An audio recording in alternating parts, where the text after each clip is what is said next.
Hey, this is Brother Palmore. We welcome you back to another episode of the Quarantine Choir. I hope that you're doing well and that things are beginning to reopen in your hometown as they are here in Mesquite, Texas, and in our county, in Dallas County, here in the state of Texas. We're able to have our church services again, and slowly other things are beginning to reopen and to restart. One of those would be our adult choir. We're able to begin having practices here again in the next few weeks. Still not ready to sing in the church service yet because of social distancing guidelines, but at least we're able to start our practices back up, and we're excited about that. We still have a couple more episodes we'd like to air for the Quarantine Choir, and one of those, of course, is this week. Our special guest this week is Dr. Gregg Nash. Brother Nash is the pastor of the Gospel Light Baptist Church in Mechanicsville, Maryland, and he's doing a fantastic job there in the Washington, D.C. area. I'm grateful for Brother Nash. Brother Nash, I've known him for a while, and he was an assistant pastor here at our church for a while, taught in our Bible college also. But even before that, had the opportunity to get to know him, and he was always available for music questions or thoughts or tips. And so we're glad to have him with us today. He's going to share some things and some ideas with you this episode, and I pray that it's a blessing to you. We'll turn it over to Brother Nash at this time. And hello, this is Pastor Gregg Nash from Gospel Light Baptist Church in Mechanicsville, Maryland. We're about 40 miles south of all the nut jobs up there, and good to be with you, Brother Palmore. It sure is an honor, and thank you for inviting me to do this. I know you've had a lot of people teach us, so I'm going to give you what's important to me. And I wanted to give you the mindset of a choir member and how important it is for some things to understand. One of the first things I wanted to cover was practicing at home and warming up properly at home. And everybody ought to know how to check their posture so that you can breathe right, because singing is 80% breathing. Now, if you can breathe right, if I can help you breathe right, then I can get you over the hump and you can enjoy the rest of it, all right? So just remembering to keep your shoulders back. That's very important. And the old drill goes to the earlobes, straight back, down, leave them there. And that way when I breathe, I can get a full lung full of air. But if I'm forward, or if my shoulders are slumped or down, it limits my lung capacity. So I want to make sure when I'm singing, especially when it's my time, it's my ministry for the Lord, and being in the choir, it's not just a chair, it's a ministry. And I want to make sure that I'm I can sing my best. And so I want to give myself all the air that I can. And so I want to make sure I just do a body check. I'm obviously upright, but I want to make sure that my shoulders are back. And that way, when I inhale, it's there. And I don't limit myself. I'm not a barrel-chested person. God didn't make me that way. And boy, I love watching those guys sing. Seems like they never have to struggle for air. But us little people need to work at our breathing. So shoulders back, make sure you're always checking yourself. And then warming up at home, there's vocal massages. And doesn't that sound weird? But there's massaging the vocal cords or helping blood flow to them so that when you get ready to sing, you don't strain anything. If you look it up on the internet, there's several vocal massages that you do as a singer. One very simple one is when you open your mouth as wide as you can, you shut your lips, and you hum the song that maybe it's your part, but a song that and like this.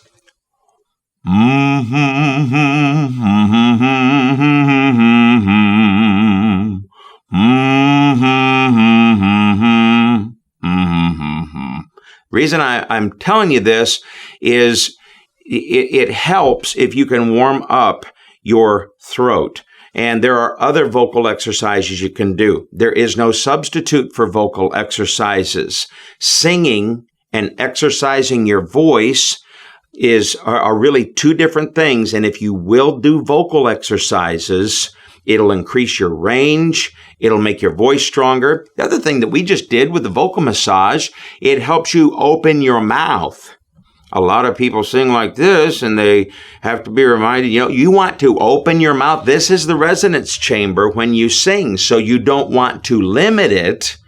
Now, I realize you can't go overboard goofy, but most people don't open their mouth enough when they sing. So if I do this, open it all the way and shut my lips, I'm doing that. I've told some people, make sure you open your mouth, and they'll go, no, open your mouth like this. All right. And so just trying to get that. I know it's a area of confidence that some struggle with, but you should be opening your mouth, and the vocal massages there. Another thing you can do is on Sunday morning, I know I've been taught a long time ago, when you're showering Sunday morning, take that moist air in over your vocal cords. Try to get a good warm up, as far as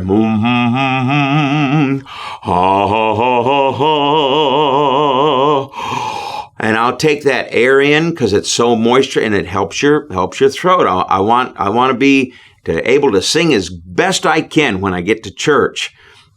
Now, let's talk about good practice as a choir member and a mindset that you need. I think one of the things that would help every choir is if they understood the pressure the choir director is under to get that practice in.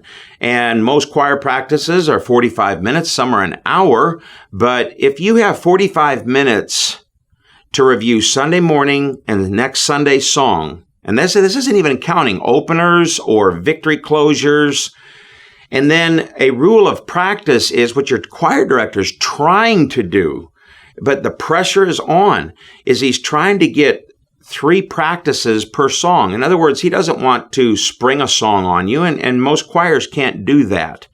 So if you could understand, if you do 6 songs in 45 minutes, do you realize that's just a little over 7 minutes a song? Okay, wait a second. To go through the song and to help troubled spots with parts, altos, tenors, basses, and all that. So it would really help your choir member, your choir director, if he doesn't have to call you down or get your attention when it's time to go over your part. Boy, he's trying to keep things moving. And because if you don't have enough time to go over the song, then what do? We change the song to a simple song, something we've done before, and because we didn't have time to go over it, and we don't want to sound like doofuses when we're out there. Look, everybody's been in the choir piece where everybody knew it was going wrong, and then you do what? You can't wait till it gets over. That's what you're trying to avoid. That's the purpose of practice. Make sure the choir director doesn't have to call you down. And I know, look, we love each other, we're with each other, and we serve together, but you want your attention. Let me give you some things that'll help you keep your attention in choir practice. Now, what's the most important thing that what's a choir member's skill? The skill of the choir member is sight singing. Your ability to look at a piece of music and sing it, even though you don't have a piano. Now, the piano helps us, and obviously with its sound and helps us keep on. But you should eventually, it takes about 6 months when you start. It takes about 6 months. You don't have to know what the name of the note is, but you do have to know what does your throat have to do to produce that sound. That's very important. That is the most important skill a choir member can get, because the better you get at sight singing, the faster you can get a song and the better the choir can do. Now, one more note for the sight singers. If you're a good sight singer, your choir director will tell you. And normally it helps the new people if they can sit next to somebody that knows what they're doing. Make sure you teach them sight singing. Make sure you teach them. They need your help. You say, well, I've been doing this for years. And I know there's a lot of slams with talent, but everybody's not like you. I've known some people, they've been around music their whole life, and their perfect pitch was on. It was developed and used. Other people, they have no clue what that is. Make sure the choir member that's with you, that you're singing with, you're influencing them. You're listening to the piano, and some of you are key in your section. And so it's very important that you do that. Now, sight singing is the skill of the choir member. You have to work at that. That's the discipline. Here's how you can keep from being bored in choir.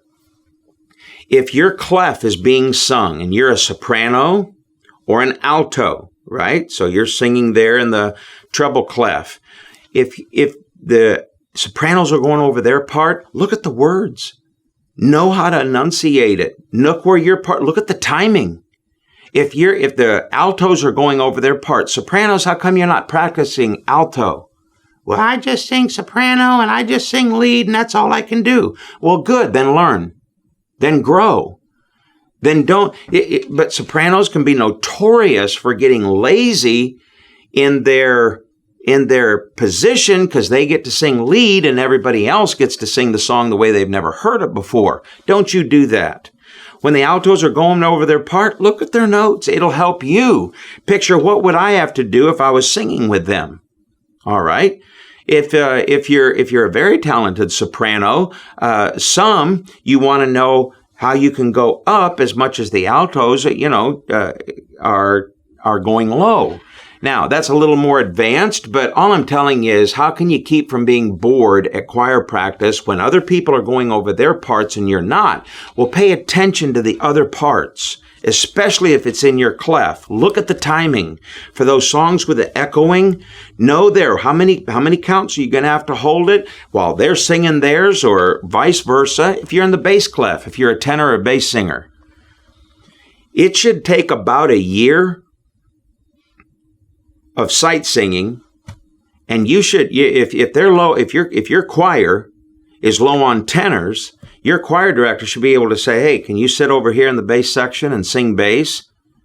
Or if the bass section is low, a tenor, hey, can you fill in over here? I got three that are sick or whatever they're dealing with. And the tenor they should be able to switch and help. You say, well, I'm a tenor. All I sing is tenor. That means you're not working at it. When the basses are going over their part, you ought to be looking at their note, and you ought to be, reviewing it lightly. You can do that. They're going over their part. You should be trying to maintain your part while they're going over their part. Switch it around while the tenors are going over their parts. Basses. You should be going over their parts while they're singing tenor. It helps your sight singing. It helps know when I see the note right there, that's the pitch it is, that's what my throat has to do, and you're looking at it. You've got to find ways of keeping it moving quickly to help your choir director. He's trying to get a good practice in. He's trying to get as much in. He has more to do than he has time to do. And he would love to lengthen the choir practice and take time and chat with everybody. And wouldn't that be nice? But boy, work as a choir member and get the most out of your choir practice. And do not just focus on your part. On Wednesday nights, if you don't have choir, if on Sunday nights you don't have choir, when you pick up that hymn book, you should be singing your part. You say, well, I just sing out. I'm a choir member. I want to work at that skill. I want to develop that. What a fellowship, what a joy divine, leaning on the everlasting arms. What a blessedness. If I'm bass, then when we sing leaning on the everlasting arms, that's what I sing. And I work at my sight singing. So that way, I'm primed. I'm using all I can, and look. I know it takes practice, but the more experience you get, the better you get. I hope this is a help to you to helping your choir director with that pressure that he's under to get those songs in. And if you could just understand, think with me just one more time: 6 songs in 45 minutes with maybe a vocal warm-up and prayer and a vocal warm-up. 6 minutes a song. Do you realize most songs are 2.5 to 3 minutes? If you're going to sing the song all the way through, now you only have 3 minutes for practice. A good choir member has their choir book. They got a pencil to mark their music. Got to mark your music. Where's your trouble spots? What do you got to pay attention to? Last tip I'd love to give you that I think will help you. We've got a lot of technology, I know, available nowadays that, didn't have 20, 25 years ago. But to learn this thing called sight singing, if you have a smartphone, you can hit the record on the voice memo and name it your part. I don't mean record the whole choir practice. I mean record when your part's being gone over. And if you need a part gone over, do you realize you could take your phone up to the pianist and say, could you just play those 2 lines for me out real quick? And you could hold your phone next to the piano, and then you'd have it with you all week long. It's a tool. You don't have to use it. But look, for you to get good, the skill requires work. Some people are talented. They don't have to work at it. But most of us have to work at it. I hope this helps you and helps you think with your choir director, and I hope it makes your choir.